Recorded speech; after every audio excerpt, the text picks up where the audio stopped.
அதாவது பாஜக அரசு டெல்லியில் வந்து கூட்டணியில் இருக்கிற கட்சிகளுக்கு ஆட்சி அதிகாரத்தை கொடுக்குறாங்க. ம் அது அதில் வந்து எவ்வளோ அழுத்தம் கொடுத்து எங்கள் தலைவர் அவர்களே பங்கெடுப்பதற்கு பல முயற்சிகள் நடந்தது. ஆனால் அது ஒரு வலதுசாரி அரசியலை நோக்கி, சனாதன அரசியலை நோக்கி மையப்படுத்தப்பட்ட ஒரு ஆட்சியாக இருக்கிறது. அதனால் எங்கள் தலைவர் அவர்கள் அதை புறந்தள்ளிட்டார். நேரடியாகவே பேசியிருக்காங்களா, வந்து எங்களோட ஜாயின் பண்ணுங்கன்னு யாராவது அபிஷியலான தலைவர்கள்? அபிஷியலாகவே பேசியிருக்கிறாங்க. அது வந்து அதான் நம்ம வந்து எங்கள் தலைவர் தான் அதை வந்து வெளிப்படுத்தணும். நான் வந்து என்னை போன்றவர்கள் வெளிப்படுத்தினா அது சரியாக வராது.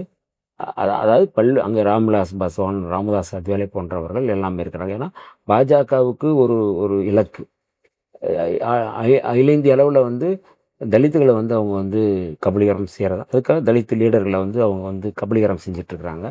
அந்த அடிப்படையில் சனாதன எதிர்ப்பில், பாஜக எதிர்ப்பில் சமரசம் இல்லாமல் இந்திய அளவில் இருக்கிற ஒரு தலைவர் அப்படின்னா எங்களுடைய தலைவர் எழுச்சி தமிழர் அவர்கள். அதனால் அதை புறந்தள்ளுறாரு கோட்பாட்டு அடிப்படையில்.